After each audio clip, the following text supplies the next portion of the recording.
Hello friends, my self Ashwini. आपका एक बार फिर से स्वागत है मेरे यूट्यूब चैनल के ऊपर। देखिए, बाज़ार में हमेशा कुछ न कुछ खबरें चलती रहती है, मसलन उनके अंदर बहुत ज़्यादा फ्लक्चुएशन क्रिएट करती है। ऐसी ही एक खबर आज जब आज बाज़ार सुबह खुले तब से बिफोर ओपनिंग ही न्यूज़ थी एंड इट इज़ एक्सपेक्टेड कि स्टॉक थोड़ा डाउन ही खुलेगा, बट जिस टाइप का नी जर्क रिएक्शन स्क्रिप्ट ने दिया है वो देखने योग्य है। और अब उसके बाद में हमें क्या करना चाहिए, सबसे पहले कोई भी डिसीजन फॉर्म करने से पहले हमारे को उस न्यूज़ की गहराई तक जाना और उस न्यूज़ का क्या ओर छोर है, बेसिस क्या है, उन सब चीज़ों को एनालिसिस करना बड़ा इम्पॉर्टेंट है। तो आइए चलते हैं हम इसी न्यूज़ के ऊपर।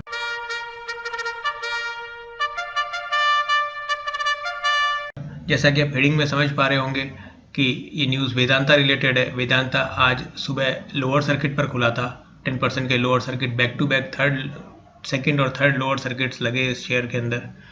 मोर देन 30% शेयर्स फॉल हुआ। तो आइए हम सीधा पहले एनएसई की वेबसाइट पर चलते हैं, जहाँ पे कारोबार की स्थिति जान। तो आइए चलते हैं। देखिए, आज बाजार बंद हो चुके हैं। निफ्टी 11,930 के ऊपर बंद हुआ है, ऑलमोस्ट 16 पॉइंट अप बंद हुआ है। वेदांता के कारोबार की स्थिति जान लेते हैं। पिछला बंद था 121 रुपये 85 पैसे, आज ओपन हुआ 109 रुपये 70 पैसे पे, लो गया 92.15 पे, हाई गया है 109 रुपये 70 पैसा और 96 रुपये 65 पैसे पे बंद हुआ है, 20 रुपये 68 पैसा। बहुत बड़ी गिरावट है उस स्क्रिप्ट के अंदर, जिस स्क्रिप्ट की वैल्यूएशन 300, कुछ बड़े इंस्टीट्यूशन 300 पार लगा रहे हैं। So it is called a knee jerk reaction। जब इस टाइप की वॉलेटिलिटी बाजार में क्रिएट हो जाती है तो हमें कैसा लेना है, उस स्क्रिप्ट में आगे कैसा लेना है, क्योंकि जिन लोगों ने शेयर टेंडर किया अभी वो वापस भी नहीं आए हैं, तो वो बेच भी नहीं सकते। शेयर भी आज आएंगे, कल आएंगे, कुछ के ऐसा कुछ प्रोविजनिंग है। तो टोटल कारोबार की स्थिति भी हम जान लेते हैं। लगभग 14,50,53,623 शेयर ट्रेड हुए, जिनमें से 28.57% शेयर डिलीवरी में चले गए। 4,14,34,875 शेयर डिलीवरी कन्वर्ट हुई है। तो आइए सबसे पहले हम इनके कारणों की भी समीक्षा कर लेते हैं। देखिए, सबसे पहले तो हम ये जानते हैं कि डीलिस्टिंग क्या है। डीलिस्टिंग एक वो प्रक्रिया है, it is just against the IPO. IPO में कंपनी शेयर इश्यू करती है और डीलिस्टिंग में कंपनी शेयर्स अपने वापस ले लेती है। It is called reverse book building process. जैसा आईपीओ बुक बिल्डिंग प्रोसेस के थ्रू आईपीओ अलॉट होता है, तो जो डीलिस्टिंग प्रोसेस है वो रिवर्स बुक बिल्डिंग प्रोसेस में आती है। वेदांता के केस में कंपनी ने जो फ्लोर प्राइस सेट की थी वो 87.50 रुपीज़ थी for buyback of the shares. Buyback of the whole company. Buyback is not just partially buyback, ये पूरा बाईबैक है, सब डीलिस्टिंग के लिए जो कंपनी वापस शेयर परचेज कर रही है। और ऐसा भी बताया जा रहा था कि चूँकि कंपनी के शेयर की प्राइस अभी 130 रुपये के आसपास चल रही थी, तो कंपनी ने पहले से एक कैश रिजर्व क्रिएट करके रखा था, क्योंकि सबको पता था कि लगभग 130, 40, 50 रुपये के आसपास तक तो बाईबैक आएगा। जो वापस शेयर टेंडर होंगे, उन टेंडर की रेट्स जो इन्वेस्टर्स जो हैं वो देंगे। तो कंपनी ने 23-24 हज़ार करोड़ रुपये का एक रिजर्व भी क्रिएट किया हुआ था। अब सबसे बड़े रीजन क्या है, कंपनी का जो ये रिवर्स बुक बिल्डिंग का जो प्रोसेस था ये 9 अक्टूबर को पूरा हो चुका था। उसके बाद में कंपनी ने एक्सचेंज को एक जानकारी दी। उस जानकारी के अंदर बताया गया कि डीलिस्टिंग रेगुलेशंस के अकॉर्डिंग कि रेगुलेशन 17(1)(a) के अंतर्गत जो टोटल नंबर ऑफ शेयर्स हैं उनका एक मिनिमम परसेंटेज वापस आना होता है पब्लिक शेयर होल्डर से। मीन्स प्रमोटर्स की शेयर होल्डिंग अपने पास प्रमोटर के पास है, उसके अलावा जो पब्लिक में अलॉटेड शेयर्स हैं उनका एक मिनिमम हिस्सा वापस आना होता है। तो वेदांता के केस में ये 134.10 करोड़ शेयर था, लेकिन जो कंपनी को शेयर मिले वो 125 करोड़ 47,16,610 शेयर ही मिल पाए। That is less than minimum required shares. So company के द्वारा दी गई जानकारी के मुताबिक जब वो टोटल नंबर नहीं हो पाए मिनिमम रिक्वायर्ड शेयर्स, तो कंपनी की डीलिस्टिंग फेल हो गई। It is deemed to fail, company said in its exchange filing. However, BSE data के अनुसार टोटल 137.10 करोड़ शेयर की बिड आई थी। Because of technical glitch 12.32 crore share tender नहीं हो पाए। मीन्स वो बिड कंफर्म नहीं हो पाई, इसीलिए एक फाइनेंशियल मैगजीन है मनी लाइफ, उसके अकॉर्डिंग वेदांता रिसोर्सेज, उनके रजिस्ट्रार डैम कैपिटल और जेपी मॉर्गन ने सेबी से रिक्वेस्ट भी किया है कि एक दिन के हमें एक्सटेंशन भी दिया जाए, बिकॉज टेंडर जो नहीं हो पाया उसका रीज़न था कि बीएससी के एक्सचेंज के अंदर, पोर्टल के अंदर कुछ टेक्निकल ग्लिच आ गए थे, इसलिए बहुत सारी बिड कंफर्म नहीं हो पाई थी। सबसे बड़ा रीज़न यही था, लेकिन इस बात के अंदर कुछ सोचने और समझने की बातें हैं जिनको हम ध्यान में रखेंगे तो हमारे को समझ में आ जाएगी चीज़। पब्लिक शेयर होल्डर्स के अंदर मेजर पब्लिक शेयर होल्डर्स को हम एक बार देखते हैं कौन कौन है। देखिए, मेजर पब्लिक शेयर होल्डर्स में आते हैं, सबसे बड़ा इंस्टीट्यूशंस होते हैं, क्योंकि रिटेल पब्लिक के पास बहुत ज़्यादा इसका स्टॉक नहीं है। मेजॉरिटी स्टेक जो है 50+ शेयर वो तो प्रमोटर्स के पास ऑलरेडी है।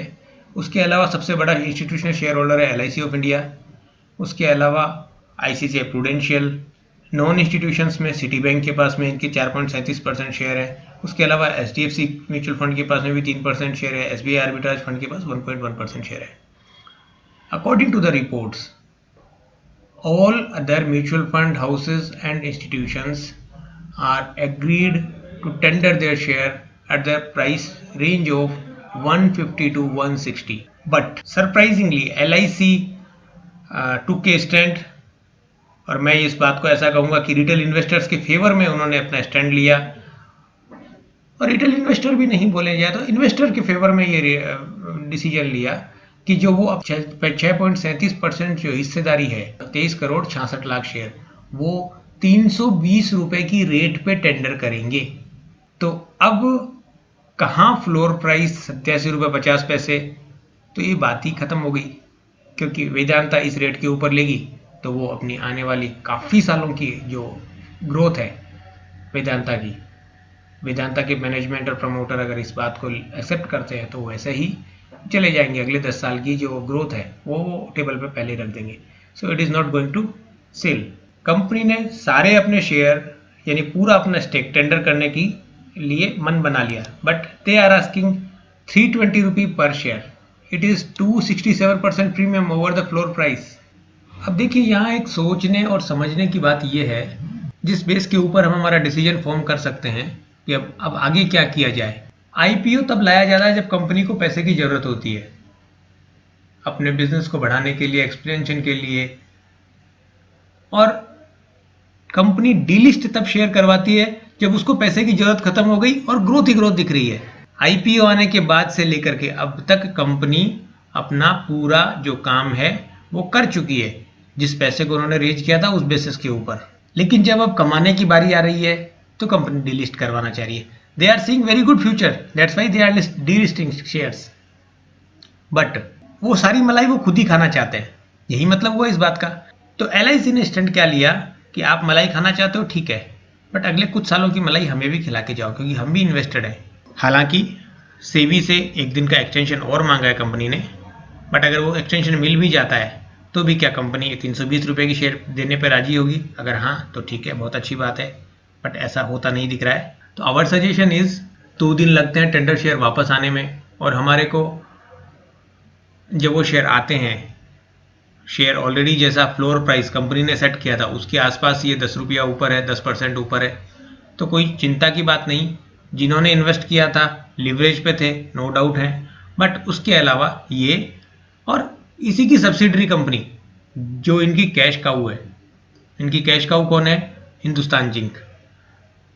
तो सेलेक्टिवली उन दोनों में पैसा एलोकेट किया जा सकता है। मेटल सेक्टर की नो डाउट अच्छी कंपनी है, हाउएवर वेदांता के ऊपर अच्छा खासा बैलेंस शीट, इतनी लिवरेज बैलेंस शीट है, लेकिन हिंदुस्तान जिंक की बैलेंस शीट एकदम क्लियर बैलेंस शीट है, सिर्फ कैश रिजर्व अवेलेबल है देयर। तो our suggestion is let the dust should be settle. After that share कहाँ सेटल होते हैं और उसके ऊपर कहाँ तक प्राइसेज जाती हैं, सेटल होने के बाद ही हम उस बात को आगे लेंगे। सेटल होने के बाद ही हम डिसाइड करेंगे कि लेना है या नहीं लेना। हाउएवर जैसा कि क्लोजिंग हुई है, हम चार्ट्स में एक बार समझ लेते हैं कि ये कहाँ पर है, कहाँ इसका अभी सपोर्ट्स आ रहा है। तो मैं आपके लिए चार्ट्स ओपन कर रखा है। देखिए, हाल ही के दिनों के अंदर जो 29 सितंबर को जो टॉप बनाया था वो 141.50 पैसे का था। उसके बाद से आज का जो लो बना है वो बना 94.35, एंड कंपनी का जो फ्लोर प्राइस है 87.50 इटसेल्फ मीन्स कंपनी जो जिस प्राइस को मान के चल रही है वो भी 8750 रुपीज़ की प्राइस है। सो जितना डैमेज होना था हो चुका, अभी और पैनिक ना करें तो अच्छा रहेगा, क्योंकि अगर किसी को निकलना ऑलरेडी निकल गए तो बहुत अच्छी बात है, बट अगर जो नहीं निकल पाए उनके लिए पैनिक करने से कुछ नहीं होने वाला है अभी। So I think a very good support is 30 अप्रैल का जो हाई बना है, actually it is a zone from 82 to 92. It is a zone. It is a support zone and a long-term support zone जहाँ price should be settled. Price comes back, यदि यहीं से price वापस सेटल हो reverse हो जाती हैं तो कोई बात नहीं, लेकिन अगर प्राइस रुकती हैं तो वो इस जोन में आकर के सेटल हो सकती है, कंसोलिडेट हो सकती है। तो ये हमारा जोन होगा accumulation zone. Psychological support is 90 rupees obviously, and वो अपसाइड देखें तो 5 रुपये का 5 दिन का जो मूविंग एवरेज आ रहा है वो भी 119 रुपये कैलकुलेट होकर आ रहा है। 110 रुपया, या हम इस बात करें तो 117 रुपया 18 रुपये की जो कैंडल है जो बनी है वो एक अच्छा रेसिस्टेंस का काम करेंगी। अभी जिस जगह से प्राइस ब्रेकआउट ले रही है वही अभी रेसिस्टेंस का काम करेगी। तो प्राइस ने ब्रेकआउट लिया था लगभग 110 रुपये से 113 रुपये की जोन में, तो 110 से 13 रुपये का जो जोन है वही प्राइस का रेसिस्टेंस का काम करेगा। तो अगर प्राइस ऊपर जाती है तो हम वहाँ अपनी पोजीशन पार्शियली एग्जिट हो सकते हैं, और नहीं तो अगले फर्दर मूव के लिए वेट कर सकते हैं। उम्मीद करता हूँ ये वीडियो आपको अच्छा लगा होगा। यदि आपको ये वीडियो अच्छा लगा तो कृपया लाइक कीजिए, and don't forget to comment if you have any question. और चैनल को अभी तक सब्सक्राइब नहीं किया है तो सब्सक्राइब भी कीजिए। इस वीडियो का एक डिस्क्लेमर भी है, यहाँ जो भी स्टॉक की चर्चा की गई है वो सिर्फ एक एजुकेशनल और लर्निंग के पॉइंट ऑफ व्यू से की गई है। किसी भी प्रकार की बाई सेल और होल्ड की पोजीशन बनाने से पहले कृपया अपने फाइनेंशियल एडवाइजर से संपर्क करें। Thank you again for watching this video.